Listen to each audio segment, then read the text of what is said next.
أستغفر الله ربي من كل ذنب وأتوب إليه. أستغفر الله ربي من كل ذنب وأتوب إليه. أستغفر الله ربي من كل ذنب وأتوب. لا حول ولا قوة إلا بالله العلي العظيم. لا حول ولا قوة إلا بالله العلي العظيم. لا حول ولا قوة إلا بالله العلي العظيم. السلام عليكم ورحمة الله وبركاته. الحمد لله رب العالمين وبه نستعين، والصلاة والسلام على أشرف الأنبياء والمرسلين وعلى آله وصحبه أجمعين ومن تبعهم بإحسان إلى يوم الدين. قال رب اشرح لي صدري ويسر لي أمري واحلل عقدة من لساني يفقهوا قولي. InsyaAllah kita sama-sama berselawat ke atas junjungan besar Nabi Muhammad sallallahu alaihi wasallam. Sallallahu rabbuna ala nuril mubin Ahmad al-Mustafa Sayyidil Mursalin. Sallallahu rabbuna ala nuril mubin Ahmad al-Mustafa Sayyidil Mursalin. Sallallahu rabbuna ala nuril mubin Ahmad al-Mustafa Sayyidil Mursalin. Alhamdulillah hamdan kathiran tayyiban mubarakan fi. Rabbi yassir wa a'in ya karim waftah bil haqq wa antal fattahul alim. يا فتاح يا عليم افتح علينا فتحا مجيبا. يا فتاح يا عليم افتح علينا فتحا قريبا. يا فتاح يا عليم افتح علينا فتحا مبينا. يا فتاح يا عليم افتح علينا فتحا منيبا. الحمد لله الواحد الجواد الواحد القهار الواحد الحنان والمنان الذي قد بعث محمدا خاتم أنبيائه صلى الله عليه وسلم برسالته خير أمة أخرجت للناس تأمرون بالمعروف وتنهون عن المنكر وتؤمنون بالله واليوم الآخر. اللهم بشرنا بإحسانك في الدنيا رؤيا سيدنا محمد صلى الله عليه وسلم، ووفر لنا بجودك يوم القيامة لقيا سيدنا محمد صلى الله عليه وسلم، وارزقنا بعفوك يوم النشور شفاعة سيدنا محمد صلى الله عليه وسلم. اللهم اجعلنا من الجنة بفضلك وكرمك يا أرحم الراحمين. اللهم وفقنا لمرضاتك وثبتنا على دينك. آمين آمين آمين يا رب العالمين. اللهم طهر في قلبي من النفاق. أما بعد, Alhamdulillah, pertama sekali marilah kita sama-sama memanjatkan syukur kehadrat Allah Subhanahu wa taala. Dengan limpah dan izinnya Allah Subhanahu wa taala memilih kita dan meletakkan kita di dalam taman daripada taman syurga. Seterusnya salawat dan salam ke atas junjungan besar Nabi Muhammad sallallahu alaihi wa alihi wa sahbihi wa baraka wasallam. Muslimin muslimat, mukminin mukminat yang dirahmati Allah Subhanahu wa taala. Allah Subhanahu wa taala berhak untuk melakukan apa sahaja. Allah Subhanahu wa taala berhak untuk mentakdirkan apa sahaja ke atas hamba-Nya dan juga alam ini. Begitulah Allah Subhanahu wa taala dengan kekuasaan Allah. Tabarakalladzi biyadihil mulku wa huwa ala kulli syai'in qadir. Sadaqallahul azim. Allah Subhanahu wa taala menyebut bahawa Allah Subhanahu wa taala jugalah yang mentadbir alam ini. dengan kekuasaan Allah Subhanahu wa taala. Allah Subhanahu wa taala mentadbir kerajaan biyadihil mulk, itu kerajaan dunia dan juga kerajaan akhirat. Ketika kita sampai di akhirat, Allah Subhanahu wa taala soal. Sebab tu hari mahsyar itu nama yang lain baginya ialah Yaumul Musailah. Hari kita akan disoal oleh Allah. Allah bertanya, limanil mulkil yaum, siapakah yang menguasai kerajaan pada hari ini, yaitu ketika berada di alam akhirat. Dan begitu juga lah Allah Subhanahu wa taala berkuasa ketika kita berada di atas muka bumi Allah. Allah Subhanahu wa taala yang mentadbir seluruh alam ini. Allah Subhanahu wa taala berikan kerajaan kepada siapa yang dia kehendaki, dan Allah Subhanahu wa taala akan jatuhkan kerajaan yang dia kehendaki. Telah berlalu kerajaan-kerajaan yang terdahulu, kerajaan Namrud, kerajaan Fir'aun, kaum 'Ad, kaum Samud, kaum Madian, ashabul Ailah, ashabul Aikah, ashabul Qaryah, ashabus Sabt, kerajaan Sabah yang begitu hebat. Allah Subhanahu wa taala telah junamkan semua kerajaan ini. Kerajaan-kerajaan ini dipaksikan dan dibina oleh Taghut. Dibina kerajaan itu, dan kerajaan-kerajaan ini tidak bertakwa kepada Allah Subhanahu wa taala. Sebaliknya mereka ini mencerca para nabi dan rasul. Mereka ini menghina para nabi dan rasul. Mereka menghina utusan-utusan Allah Subhanahu wa taala. Akhirnya Allah Subhanahu wa taala sebut dalam Al-Quran, fasawfa ya'tihim anba'u ma kanu bihi yastahzi'un. Maka Allah Subhanahu wa taala akan datangkan kepada mereka anba'u ma kanu bihi yastahzi'un, yaitu bala ke atas mereka dengan apa yang telah mereka perolok-olokkan. Mereka perolok-olokkan nabi-nabi dan rasul yang terdahulu. Mereka perolokkan Nabi Nuh alaihi salam, jatuh kerajaan mereka. Mereka perolokkan Nabi Saleh alaihi salam, Allah musnahkan mereka. Mereka mempermain-mainkan dan tidak mempedulikan nasihat Nabi Lut alaihi salam, Allah Subhanahu wa taala musnahkan mereka dengan hujan daripada api. Begitulah kerajaan yang berada di dalam negara kita. Allah Subhanahu wa taala telah jatuhkan sebuah kerajaan yang sombong dan angkuh. Mereka ini menghina nabi dan rasul. Mereka mempertikaikan institusi umat Islam. Mereka mempertikaikan institusi raja.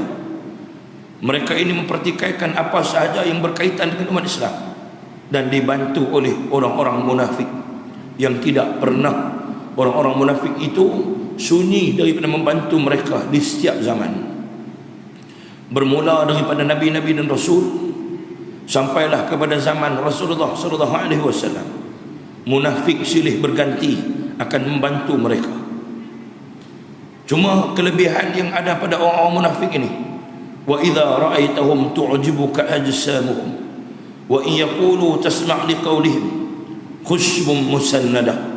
Sadaqallahul azim. Allah Subhanahu wa taala khabarkan bahawa orang munafik ini, mereka ini bercakap, mereka ini berdiri dengan penuh fitnah, mereka berdiri dengan penuh hasad dan dengki.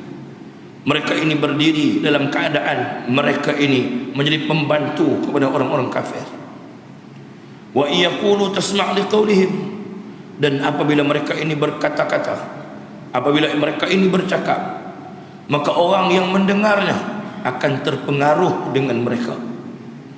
Sebab itulah apabila baginda Rasulullah sallallahu alaihi wasallam ketika mentadbir Madinah, sebelum baginda Nabi sallallahu alaihi wasallam membukakan kota Mekah, pada ketika Nabi berada di Madinah, orang-orang ataupun kumpulan yang diketuai oleh Abdullah bin Ubay Mereka ini cuba untuk merosakkan hubungan Muhajirin dan Ansar.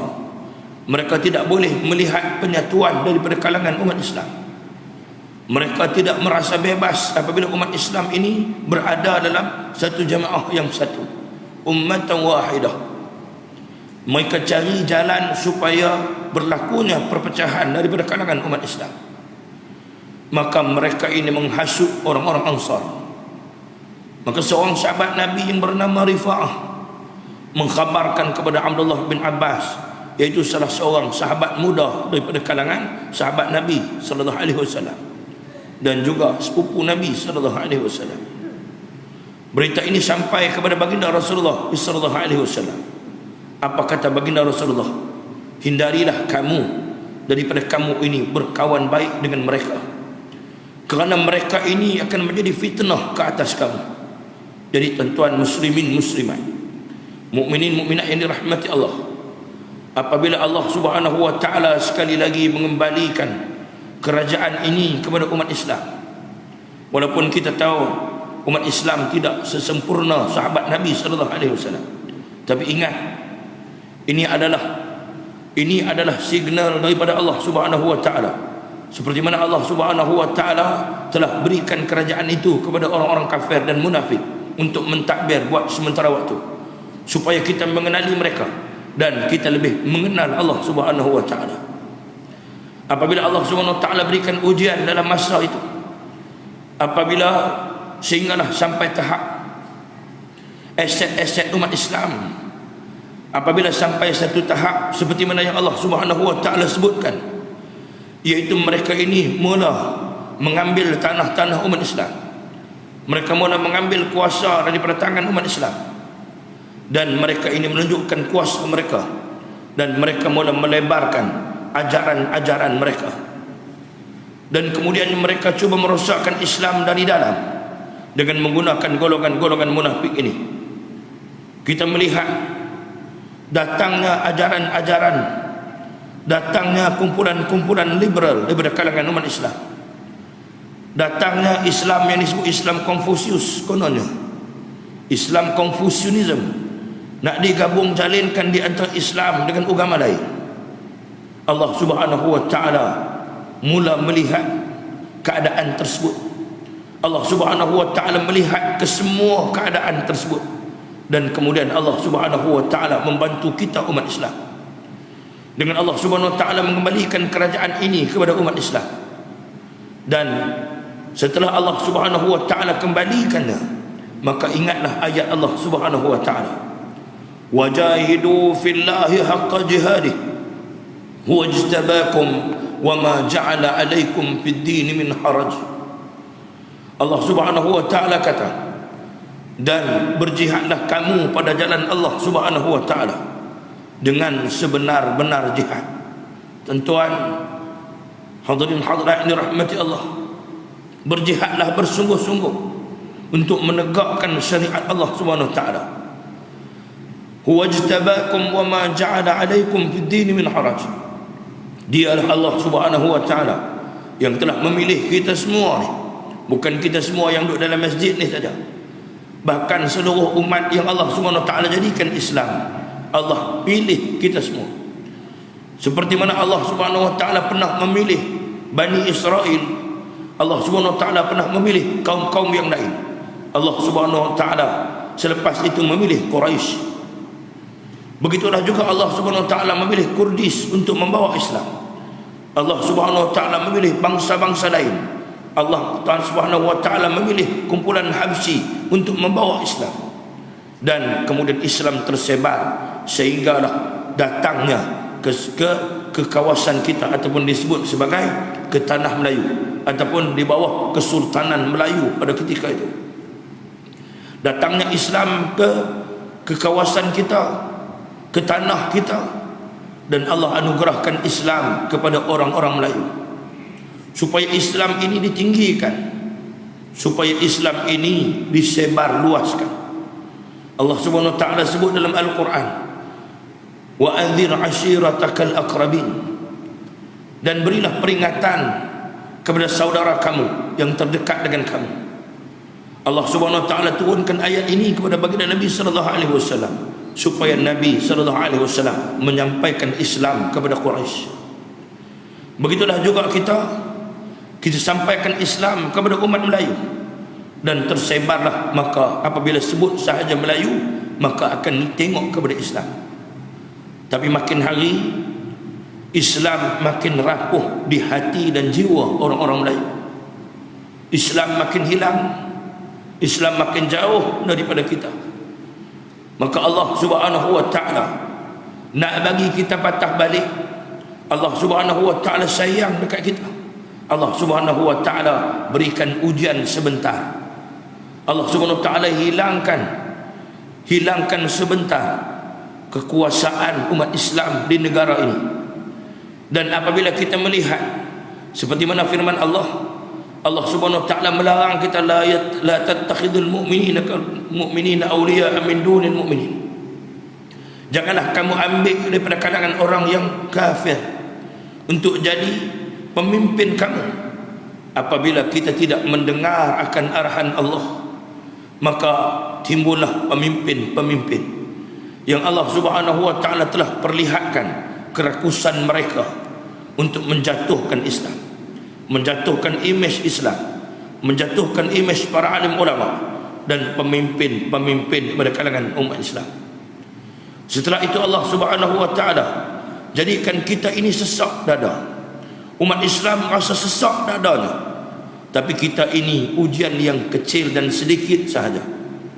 Cuba kita lihat umat Islam di China, Uyghur, umat Islam di India, umat Islam di Kashmir, yang mereka ini diuji dengan darah. Mereka ini diuji dengan kematian dan kesengsaraan disebabkan telah lama mereka ini ditakbir oleh orang-orang kafir. Hari ini ingatlah, apabila Allah Subhanahu wa taala telah kembalikan kepada kita, maka hendaklah kita lihat kepada beberapa perkara. Saya sarankan kepada sidang jamaah sekalian, hadirin hadirat yang dirahmati Allah, sampaikan kepada sahabat-sahabat yang lain, hendaklah kita yang pertama perkuatkan ibadah ataupun solat jamaah kita. Perkuatkan ibadat kita, solat jamaah kita di masjid ini dan di kawasan ini dan seluruh Malaysia. Dan yang keduanya, perkuatkan diri kita umat Islam dengan ilmu. Hendaklah kita menguasai semua bidang dan jenis ilmu, termasuklah ilmu berpolitik dan ilmu politik Islam. Jangan sekali-kali umat Islam meninggalkan politik, sebab di negara kita ini nak ambil pemimpin melalui saluran politik. Apabila umat Islam tidak suka kepada politik, apabila umat Islam dihasut otaknya, mindanya, jiwanya membenci politik, maka politik ini akan diambil alih oleh orang yang tidak bertakwa kepada Allah. Apabila politik ini dikuasai oleh orang yang tidak bertakwa kepada Allah, maka mereka tidak akan memartabatkan agama Allah Subhanahu wa taala. Maka tidak adalah beberapa jenis jihad yang disebutkan oleh Allah Subhanahu wa taala. Dan yang ketiganya, apabila Allah Subhanahu wa taala telah berikan sekali lagi kerajaan ini kepada kita umat Islam, apa kita kena buat? Hendaklah kita memperkukuhkan persaudaraan daripada kalangan kita. Perkukuhkan persaudaraan kita ini dengan takwa kepada Allah Subhanahu wa taala. Dan kemudiannya, lihatlah kita kepada generasi anak-anak muda kita, yang mereka ini akan menjadi tampuk pimpinan negara. Mereka ini akan memerintah negara kita ini. Mereka ini akan menjadi pengganti untuk membawa Islam, supaya Islam terus subur di bumi Malaysia ini.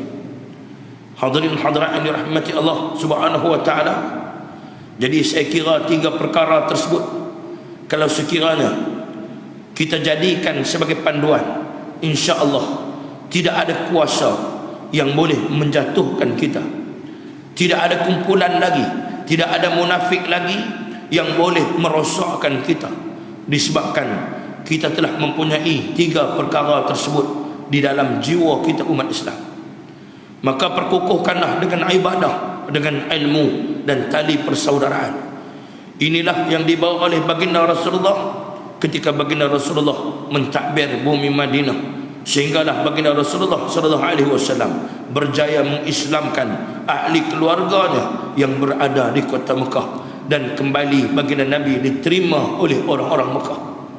Hadirin hadirat, mukminin mukminat yang dirahmati Allah Subhanahu wa taala, saya rasa sekarang itu mukadimah, dan mudah-mudahan dengan mukadimah tersebut menjadikan kita ini lebih bersemangat untuk menegakkan syariat Allah Subhanahu wa taala, dan mudah-mudahan kita berdoa kerajaan yang Allah Subhanahu wa taala nobatkan atau Allah Subhanahu wa taala naikkan ini menjadi sebuah kerajaan yang bertakwa kepada Allah Subhanahu wa taala, sebab kita melihat ada ciri-ciri kebaikan padanya, yaitu Allah menjadikan sultannya iaitu sultan yang baik, insya-Allah. Allah Subhanahu wa taala memilih sultan ataupun yang di-Pertuan Agong ini orang yang mengaji dengan para alim ulama, dan Allah Subhanahu wa taala memilih kerajaan yang terdapatnya para alim ulama menyertainya, dan insya-Allah kita mengharapkan teguran yang membina, dan orang yang ditegur, pemimpin-pemimpin yang ditegur, mereka ini sentiasa beringat dan sentiasa kembali kepada jalan Allah, supaya tidak diulang lagi kesalahan yang kita lakukan, yang dilakukan pada masa lampau. Hadirin hadirat yang dirahmati Allah, ini kita sambung kitab kita. Ini kitab Sakaratul Maut. Ada kitab ke tak? Ada ke tak, insya-Allah. Pasal apa start daripada berapa tukar kerajaan lah, 3 kali lah. Tak ada kitab, tak ada juga. Melawak dah. Qala al-musannif rahimahullah wa nafa'na bi'ulumihi wa asrarihi wa anwarihi fi dharain thumma amin amin ya rabbal alamin. Itu muka surat 48. Muka surat 48. Itu perenggan yang kedua tu. Maimun bin Mahran. Siapa Maimun bin Mahran ni? Maimun bin Mahran ini adalah daripada kalangan tabi'in yang tinggal, yang berasal daripada bumi Syam lah, ataupun bumi Syria. Maimun bin Mahran ni, nah, dia wafat sekitar 117 Hijrah. Nah, 117 Hijrah. Jauh lah ni yang kita nak. Nah, 117 Hijrah ataupun pada lebih kurang 736 Masihi. Nah, kita dah ada berapa? Nah, dah ada berapa dah. Jadi ni adalah orang tabi'in. Nah, tabi'in. Maimun bin Mahran ini iaitu salah seorang tabi'in yang zuhud. Nah, yang zuhud ni apa dia? Zuhud ni bukan pakai baju cari. Zuhud ni bukan pakai baju cari, selipar pun apa ni buruk tak nak basuh, bukan lagu tu. Nah, zuhud ni orang yang otak dia, hati dia bukan terikat dengan dunia. Nah, hati dia, otak dia tak fikir pasal dunia. Nah, orang yang zuhud. Iblis pernah jadi makhluk yang zuhud, pernah disebut sebagai Az-Zahid, iaitu makhluk yang diberikan gelaran Az-Zahid, tapi disebabkan dia ingkar kepada Allah, sebabkan dia ingkar kepada Allah, maka dia jadi orang yang orang yang abah, orang yang abah, yang ketegang, sebab tak mau ikut perintah Allah, dia jadi abah. Kemudiannya cerita Maimun bin Mahran ini, dia seorang tabi'in yang zuhud, dan dia hidup sezaman dengan Hasan al-Basri. Sebelum kita masuk, kita cerita sikit pada dia. Satu hari Maimun bin Mahran ini pergi berjumpa dengan Hasan al-Basri, sahabat dia ni, seorang ulama dan juga wali Allah Subhanahu wa taala. Pergi berjumpa dengan Hasan al-Basri, dan apa dia kata kepada Hasan al-Basri? Dia kata, wahai Hasan, dia kata, aku ini rasa ada sesuatu yang tak kena pada hatiku ni. Ni pada hati dia ni, dia rasa tak kena. Siapa dia ni? Mahran ni, Maimun bin Mahran ni. Dia kata, aku duk buat ibadat, duk buat macam-macam, baca Al-Quran, aku buat macam-macam benda. Nah, untuk aku ini jadi orang yang baik, jadi makhluk yang baik. Tapi dia kata, aku rasakan ada sesuatu yang tak kena dengan hatiku ni, dia kata. Nah, duk buat baik lama dah, tapi duk rasa macam ada benda yang tak kena dengan hati ni. Jadi dia ni pergi minta nasihat. Walaupun dia satu orang yang hebat, walaupun dia satu orang yang tinggi budi pekerti, walaupun dia ini satu orang yang berakhlak baik, dan disebut sebagai zahid ataupun orang yang zuhud, orang yang takwa kepada Allah. Dia sebut, dia kata, aku ini merasakan bahawa ada masalah pada hatiku ni. Apakah nasihat yang nak kamu berikan kepada aku? Ni sama-sama tok guru, sama-sama para alim ulama. Kita ni tok guru dia buat main kata ikut dana. Nah, tuan-tuan, kita hari ini, di zaman kita hari ini, tok guru dia pemain, dia kata ikut dan saja. Dia tak jadikan tok guru ini pada bagi panduan dia, dia pergi ambil orang kafir jadi panduan dia. Kemudian apa berlaku? Berkatalah Imam Hasan Al-Basri, itu Imam Hasan Al-Basri menjawabkan pertanyaan daripada Maimun bin Mahran ini. Dia menjawab dengan dia membacakan ayat surah Asy-Syu'ara ayat 205 hingga 207. A'udzu billahi minasyaitonir rajim. Afara'aita in matta'nahum sinin thumma ja'ahum ma kanu yu'adun ma aghna 'anhum ma kanu yumatta'un. Shadaqallahul azim. Jawab Imam Hasan Al-Basri berpandukan kepada ayat ini. Bagaimanakah pendapatmu, dia kata, maka bagaimana pendapatmu, afara'aita immatta'nahum sinin, jika kepada mereka kami berikan kenikmatan hidup beberapa tahun, thumma ja'ahum ma kanu yu'adun, kemudian datang kepada mereka azab yang diancamkan kepada mereka, ma aghna anhum ma kanu yumatta'un, nescaya tidak berguna bagi mereka kenikmatan yang mereka rasakan. Jadi Maimun bin Mahran ini apabila mendengar nasihat yang disampaikan oleh Imam Hasan Al-Basri itu, maka dia ini menangis, sehingga ada riwayat menyebutkan bahawa pingsan dia seketika. Baru dengar ayat tu dah pingsan. Dengar ayat Al-Quran ini, betapa takutnya mereka, betapa menjiwainya mereka akan ayat Allah. Pingsan dia, pingsan dia sebab dengar ayat ni, sebab takut dia. Sebab bila Allah SWT sebut bahawa Allah berikan beberapa kenikmatan, nikmat, setelah itu Allah SWT cabut kenikmatan tersebut, dan dengan Allah SWT menjadikan azab ke atas mereka. Bayangkan kita ni kalau duduk atas dunia lah, maksudnya macam tu lah, duduk atas dunia, nikmat ni kita ambil dengan pangkat ni, dengan jawatan, dengan gelaran dan sebagainya. Bangga kita dengan pangkat. Orang angkat kita jadi pemimpin, sombong kita. Kita tanya, siapa YB? Saya YB, awak YB, contoh. Sombong. Bila boleh pegang, boleh jadi pemimpin, sombongnya. Nikmat yang Allah berikan sementara, sebenarnya jadi pemimpin bukan satu kenikmatan, tapi sebenarnya itu adalah ujian kepada kita. Satu ujian yang Allah Subhanahu wa taala berikan kepada tak semua orang, tapi Allah berikan untuk Allah angkat darjat ataupun Allah nak hinakan seseorang. Allah berikan pangkat kepada Fir'aun, Allah hinakannya. Allah beri pangkat kepada Nabi Sulaiman alaihissalam, Allah muliakannya. Kita pun sama lah. Bila Allah bagi dekat kita nikmat, Allah bagi dekat kita kesenangan, Allah bagi dekat kita kesihatan, gunakan nikmat dan kesihatan itu untuk jalan Allah. Dan jangan biarkan setiap nikmat, setiap apa sahaja anugerah Allah yang Allah Subhanahu wa taala berikan tanpa kita gunakan untuk jalan agama Allah Subhanahu wa taala. Ataupun diibaratkan, pernah ulama menyebutkan bahawa jangan biarkan masa berlalu walaupun sesaat tanpa kita memikirkan tentang Islam.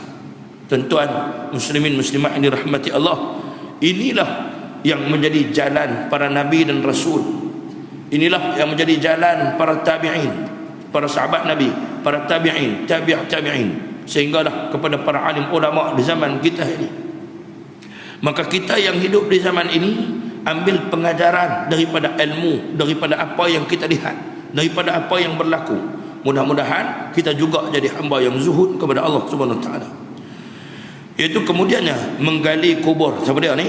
Siapa dia? Maimun bin Mahran ini, dia pun menggali kubur di perkarangan di samping rumahnya. Ia meratakan kubur itu dan meletakkan sebongkah batu di dalamnya. Kemudian ia duduk di situ letak bongkah bantu, dia duduk situ. Dan ketika rasa panas dan kegelapan menyesakkan dirinya, duduk dalam, tentu tak ada angin, tak ada apa. Kita ni cuba duduk dalam masjid kita ni, kipas besar ni kita tutup, semua kita tutup lampu, tutup lampu. Lena pun boleh lena lah, tapi satgi jaga dia hangat. Dia hangat, kipas tak ada, aircon tutup, semua pintu tutup habis. Dia hangat tu lah, beletiak tu lah, wah hangat ni. Teman tak tahu lah kita ni. Jadi Maimun bin Mahran ni saja dia buat. Ketika rasa panas dan kegelapan, dia kata menyesakkan dirinya. Ia keluar daripada kubur dengan ketakutan. Kemudian ia menangis dengan tersedu-sedu dan berkata kepada dirinya, ini sengaja pergi buat, sengaja pergi cari pasal supaya apa? Boleh menangis. Kita nak pergi buat tak ni? Kita pergi buat apa? Baik aku pergi kena ayat ketum, baik aku pergi duduk menyembang merapu kita ni.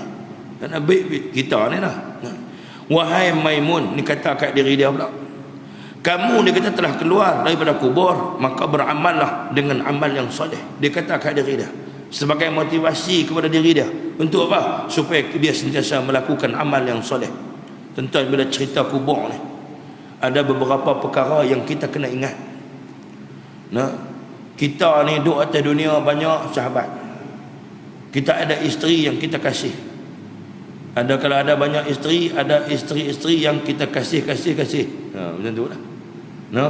Kita ada kawan, ada sahabat, ada keluarga, ada tuan kita, ada bos kita, ada anak-anak kita, ada semua. Ada yang sayang dekat kita, ada yang tak sayang dekat kita, ada yang suka dekat kita, ada yang tak suka dekat kita. Kita ada boleh kata semua orang ada kawan, ada sahabat dia. Maksudnya ada perkara yang berlaku yang boleh menyebabkan terpisahnya kita dengan sahabat kita.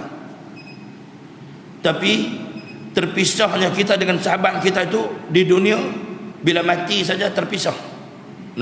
Walaupun duduk atas dunia ni elok baik, tak ada bergaduh apa, tak terpisah, tapi bila masuk ke alam barzakh akan terpisah juga. Tapi ada sahabat yang kita bersahabat dengan dia di dunia, dan sampai ke alam barzakh, sampai ke alam mahsyar, sampai ke esok ni, sampai di atas titian sirat, sampailah di mizan, sampailah di kawasan haud, sampai di mana pun dia adalah sahabat kita dan kekal bersama kita. Siapakah sahabat itu? Itulah Al-Quran. Apabila Al-Quran itu disebutkan oleh Nabi SAW, dia akan datang kepada kita, dia kata apa? Ana sahibuka. Kita tanya dia, man anta? Ana sahibuka. Siapa kamu? Aku sahabat kamu. Sebab itulah tuan-tuan hadirin hadirat, jadi kalau Al-Quran sebagai kawan kita, sebagai sahabat kita, sebagai kekasih kita, sebagai kekasih kita, jadikan Al-Quran itu sebagai teman rapat kita, supaya esok ni dia akan jadi sahabat kita. Dia akan jadi sahabat kita dunia sampai akhirat. Ketika di alam barzakh, kita tidak sunyi sebab kita ada sahabat kita yang namanya Al-Quran. Itu tuan-tuan, tentang pasal kubur ni.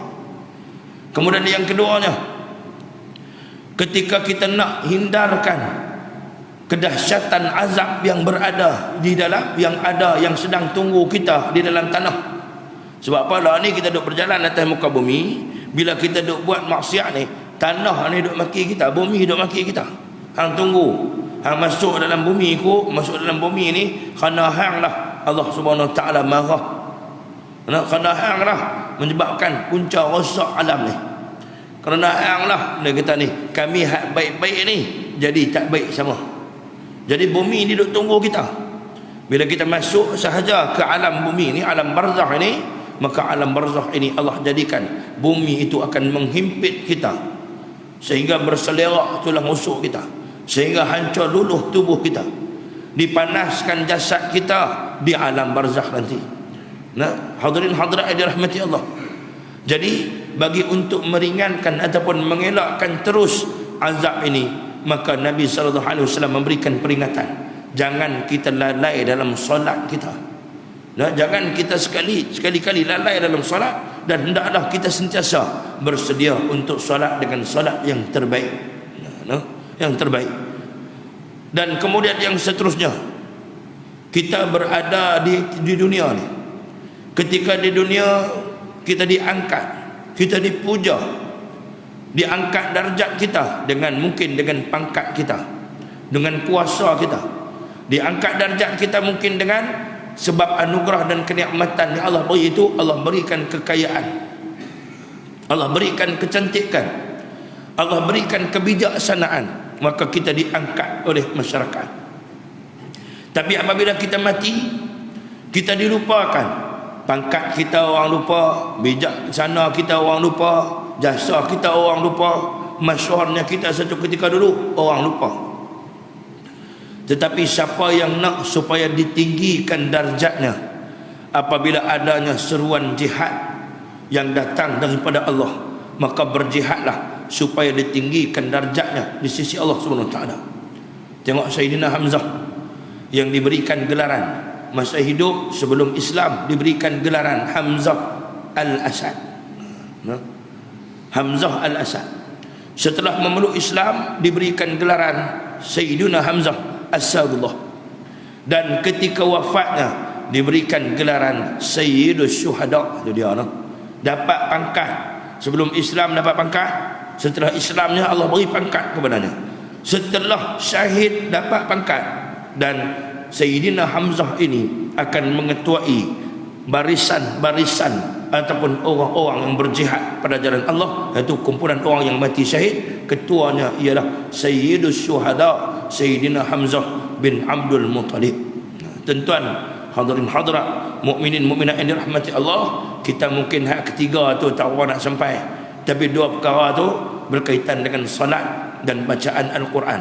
Siapa nak jadi manusia terbaik dunia sampai akhirat, siapa nak jadi manusia terbaik, terbaik ketika kanak-kanaknya, ketika remajanya, ketika dewasanya, ketika usia tuanya, ketika berada di alam barzakh, ketika menghuni barzakh, dan kemudian ketika berada di mahsyar dan seterusnya, hendaklah dia bersahabat dengan Al-Quran dan dia jaga solat dia. Itu tiga perkara. Banyak lagi perkara lain yang boleh membantu alam barzakh kita. Hadirin hadirat yang dirahmati Allah Subhanahu Wa Taala. Maka sebahagian dari mereka ada yang membawa kain kafan dan menggantungkannya di atap rumahnya. Setiap kali memandang kain kafan itu, ia menangis kerana mengingat kematian. Itu dia, yang kata sahabat, yang kata tabi'in dan orang-orang soleh ni, dia buat benda-benda yang boleh ingatkan kepada kematian. Faktor-faktor yang dapat mengingatkan kepada kematian, ada beberapa perkara yang dapat mengingatkan kepada kematian yang akan kami rungkumkan. Dia kata untuk anda dalam tiga hal. Dia ada tiga perkara. Yang pertama, ziarahlah kubur dan perbanyaklah berziarah. Janganlah perniagaan melalaikanmu dari ziarah kubur. Demikian pula harta benda, istana, rumah ataupun dia kata perayaan, tanaman dan kebun. Mulailah dia kata menziarahi kubur, kemudian berdirilah sejenak dan ingat-ingatlah di manakah kawan-kawanmu yang dulu hidup bersamamu, di manakah orang-orang yang anda kenal dan mereka juga mengenalmu, di manakah orang-orang yang dulu kamu saling tertawa dengan mereka dan mereka tertawa denganmu. Jadi kita ni disarankan untuk kita ziarah kubur. Yang dilarang kita buat benda pelik-pelik, minta karamah, minta tolong, tu tak boleh. Tapi kita pergi ziarah kubur apa? Ziarah kubur, tapi pergi ziarah kubur ni berani pergi malam-malam. Berani, kita tak berani pergi. Cerita dia kubur ni bukan ada hantu apa saya. Tempat orang mati. Hantu jin setan iblis ni, dia akan pergi tempat ada orang, dia kacau orang. Kan? Dia dah pergi kubur, dia bukan boleh hasut dah pokok kubur tu. Dia boleh hasut kita hak hidup ni. Hak ku alam barzakh tu dia tak boleh pergi dah. Jin setan ni boleh, dia tak boleh pergi dah alam barzakh. Dia duduk di tengah-tengah macam kita juga di bumi ni. Dia nak langkah langit yang pertama tak boleh dah. Allah Subhanahu Wa Taala telah larang. Telah larang. Dia ada sempadan hidup dia. Nak masuk ke alam kubur tak boleh dah. Tak boleh dah, bukan alam dia. Jadi yang kita duk takut pergi kubur tu macam mana? Cerita dia macam ni lah. Nah, kita ni yang kita duk takut sangat tu, pergi kubur rasa takut, pergi kubur rasa pelik, seram, sejuk semua ni. Macam apa? Itulah iblis-iblis yang duduk di kawasan, jin-jin yang ada di kawasan tu. Macam apa? Supaya kita tidak menziarahi kubur. Nah, bila pergi kubur ni, jadi mereka pun mula bincang pakat dan kemudian pergi jaga di kawasan kubur ni. Supaya apa? Supaya kita tak pergi ziarah kubur. Tengok baginda Rasulullah semasa hayat baginda Nabi SAW, beberapa kali baginda menziarahi kubur di waktu malam. Nabi ziarah kubur di waktu malam, berdoa kepada Allah supaya diampunkan orang-orang yang berada di alam barzakh. Kita boleh tak ziarah? Boleh. Tapi kita kalau berziarah malam ni geng mana? Geng minum ekor. Itu lain. Jadi kita pergi ziarah kubur, cari masa yang sesuai, yang tak jadi fitnah, pergi ziarah, berdoa sampai di kubur, berdoa Allahumma ighfir lahu, Allahumma ighfir laha, doa, bersedekah Fatihah, baca surah Al-Mulk, hadiahkan kepada saudara kita, kepada mak kita, kepada ayah kita yang sedang mendiami alam barzakh pada saat ini. Sebab pergi ziarah kubur ni, ingat apa? Kita pergi dan kita kata selepas ni giliran aku pula. Kita boleh kata macam mana berkatanya Maimun bin Mahran. Dia kata, kita boleh kata balik daripada pergi ziarah kubur tu, kita sebut nama kita sendiri dan kita kata beribadatlah kamu kepada Allah, lakukanlah amal yang soleh, bacalah Al-Quran. Bukan kamu tak tengok kubur tadi. Setelah kita ziarah kubur, sepatutnya kubur itu ataupun kematian itu kafa bil mauti wa'azah. Sepatutnya kematian yang kita tengok dengan mata pada setiap hari, kematian yang kita dengar dengan telinga kita setiap hari, kematian yang kita rasa sebab adik-beradik kita ada yang mati kan. Sepatutnya kematian itu menjadi nasihat yang terbaik bagi diri kita. Tapi disebabkan apa? Disebabkan kita tidak menjiwai dan melihatnya daripada satu sudut ialah nasihat yang datang daripada Allah Subhanahu wa taala. Hadirin hadirat dirahmati Allah Subhanahu wa taala, maka jangan kita ghalib dan jangan kita lalai. Dan seterusnya, Umar bin Abdul Aziz radhiyallahu anhu, wallahu subhanahu wa taala alam. Kita berhenti dulu dan saya sebelum mengakhiri kuliah kita, habis kita sambung nanti insya-Allah. Sebab dia mai cerita Umar bin Abdul Aziz. Nanti kita sambung kisah Umar bin Abdul Aziz. Cuma saya nak kita sama-sama insya-Allah kita berada di dalam bulan Rajab dan kita sama-sama membacakan amalan yang kita patut buat di dalam bulan Rajab. Jadi siapa yang buat dah teruskan, siapa yang tak lagi mungkin ghalib, lupa dan sebagainya, sama-sama ikut saya, kita baca noh. Saya baca kemudian tuan-tuan ikut. Allahumma barik lana fi Rajab wa Sya'ban wa ballighna Ramadan. Allahumma barik lana fi Rajab wa Sya'ban wa ballighna Ramadan. Allahumma barik lana fi Rajab wa Sya'ban wa ballighna Ramadan. Ya Allah, ya Tuhan kami, berkatilah kami ya Allah di dalam bulan Rajab dan Sya'ban. Sampaikan kami, panjangkan umur kami sehingga kami boleh bertemu dengan bulan Ramadan. Minta tuan-tuan. Jadi kita minta berkat dalam bulan Rajab. Sebab apa? Dalam ketiga-tiga bulan ini Allah berikan, ada di ketiga-tiga bulan ini, dalam setiap bulan itu ada malam yang istimewa. Dalam bulan Rajab Allah muliakan bulan Rajab dengan malam Isra wal Mi'raj. Jadi kita ambil tahu peristiwa Isra wal Mi'raj ni. Dan kemudian secara ringkaslah, dalam bulan Sya'ban pula Allah jadikan malam nisfus Sya'ban. Kita tahu peristiwa Isra Mi'raj, satu peristiwa yang besar, satu malam yang besar yang Allah Subhanahu wa taala hadiahkan kepada Nabi SAW. Satu peristiwa yang mendidik Nabi SAW menjadi lebih bertenaga untuk berdakwah. Begitulah juga kita ambil iktibar daripada kisah Isra wal Mi'raj. bukan sahaja untuk berdakwah, malahan untuk menguatkan akidah kita dan juga ibadat kita. Secara ringkasnya. Dan bulan Sya'ban, dalam bulan Sya'ban itu terdapat satu malam yang disebut sebagai Nisfus Sya'ban. Malam Nisfus Sya'ban. Pada malam tersebut Nabi SAW, ketika Nabi SAW keluar nak balik ke rumahnya, pada malam itu diperlihatkan oleh Allah Subhanahu Wa Taala, itu Nabi ini melihat Allah Subhanahu Wa Taala bukakan lebih kurang 300 pintu rahmat. Maka Nabi SAW balik ke rumah dan Nabi SAW beribadat pada malam tersebut. Nabi SAW sujud begitu panjang sehingga kan isteri Nabi Aisyah bangun dan kemudiannya dia menangis. Dia menyangka bahawa Rasulullah telah wafat sebab dia tak pernah melihat Rasulullah sujud begitu panjang seperti mana sujudnya Rasulullah pada malam Nisfu Sya'ban itu. Maka Aisyah menangis dan kemudiannya Rasulullah selesai salat, bangun daripada salat. Ada riwayat kata Aisyah ambil kain dia letak atas kaki Nabi dan kemudiannya dia pegang tapak kaki Nabi. Kemudian baginda Rasulullah SAW bangun dan kemudian setelah Rasulullah memberikan salam, Rasulullah tanya, kenapa kamu menangis? Limadza tabki? Kenapa kamu menangis? Jawab Fatimah, aku tidak pernah melihat engkau sujud selama ini ya Rasulullah. Aku menyangkakan kamu telah wafat ya Rasulullah.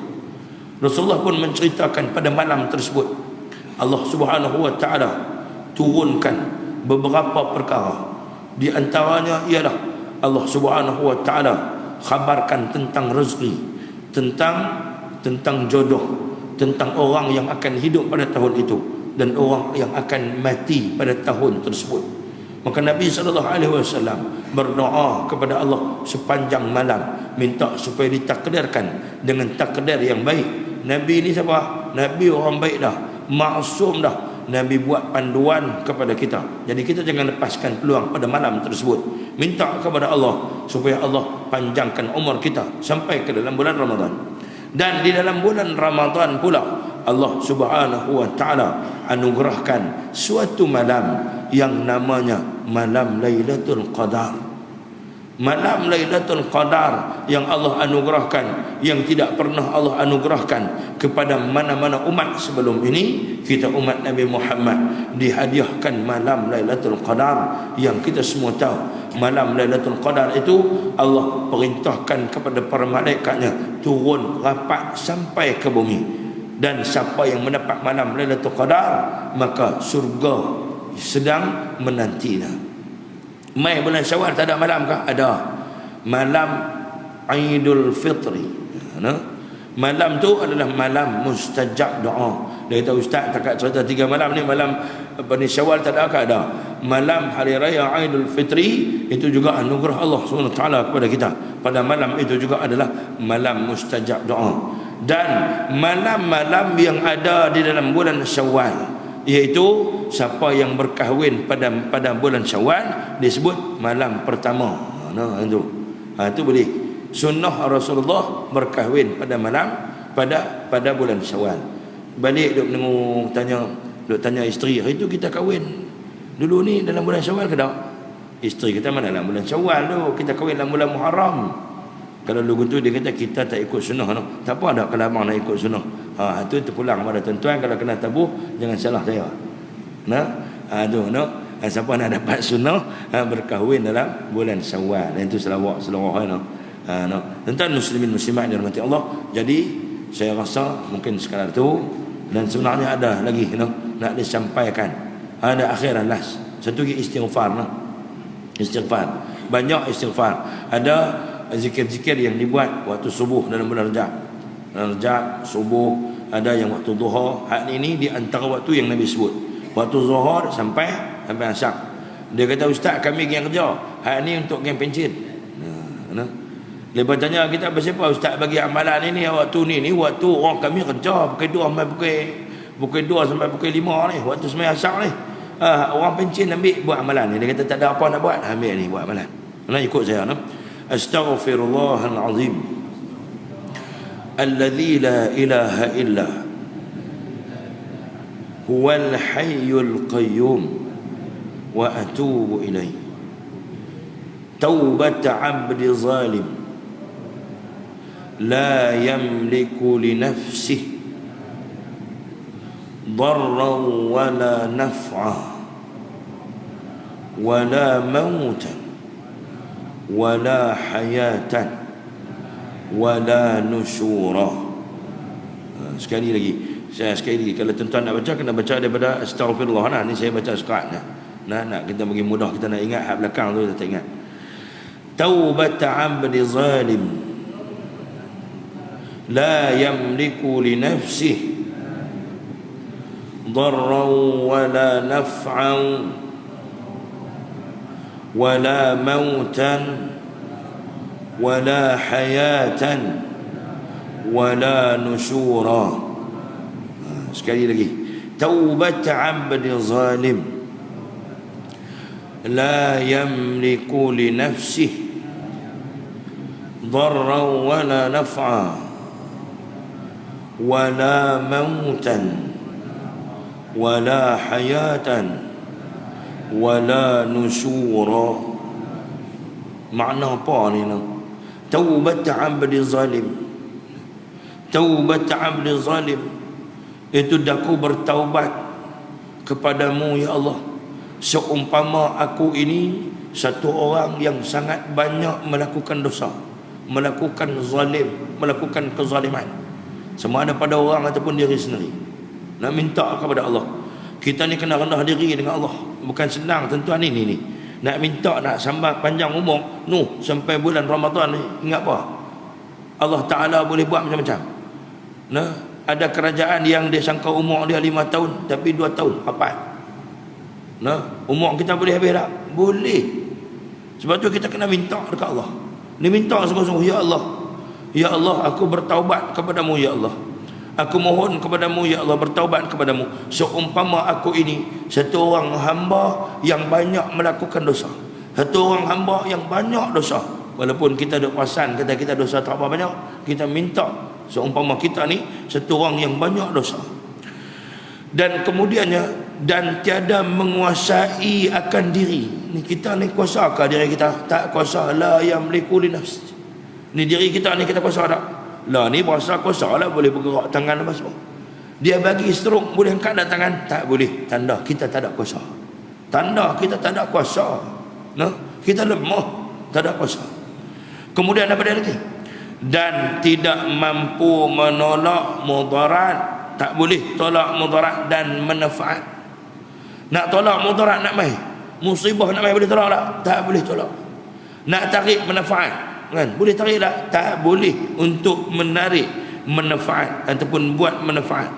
Serta kita ini wala mautan, dan tidak kita ini boleh menguasai kematian. Mati kena mati, tak boleh apa-apa. Nah, mati ini kena mati. Serta tidak kita ini boleh menguasai kehidupan. Nak tak boleh kuasai pun hidup. Hidup ni pun hak Allah Ta'ala bagi. Bukan kita mampu untuk kuasai hidup. Kalau kita mampu untuk kuasai kehidupan ataupun boleh bagi hidup, kalau ada orang ayah dia nak mati, dia boleh bagi hidup. Mak dia nak mati, dia boleh bagi hidup. Anak dia nak mati, dia boleh bagi hidup. Pokok nak mati, dia boleh bagi hidup. Tapi kita tak mampu berbuat apa-apa. Dan yang terakhir, wala nusyura, dan kita ini juga tidak menguasai hari kebangkitan. Allah kata kena bangkit kita. Allah SWT kata bangkit, datang ke mahsyar. Apabila ditiupkan sangkakala dan disebut sebagai nafkhatul ba'ts, bangkitlah kita semua, maka hadirlah kita di mahsyar keseluruhannya untuk menjawab setiap persoalan, untuk ditimbang segala amalan, untuk diperincikan satu persatu apa yang telah Allah SWT perintahkan di dunia, sama ada kita ini memikul amanah dan tanggungjawab Allah, melaksanakan perintah Allah dengan baik, ataupun kita membiarkannya.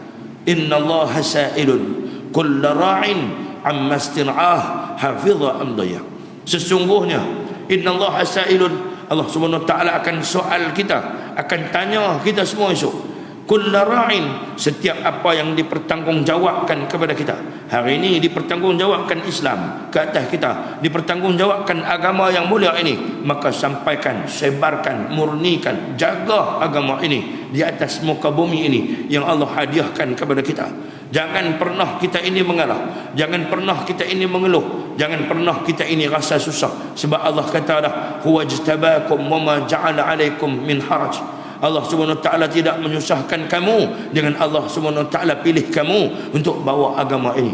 Maka bila Allah kata lagu tu, percaya kepada Allah. Allah sebagai wali kita, Allah sebagai pembantu kita, Allah sebagai penolong kita.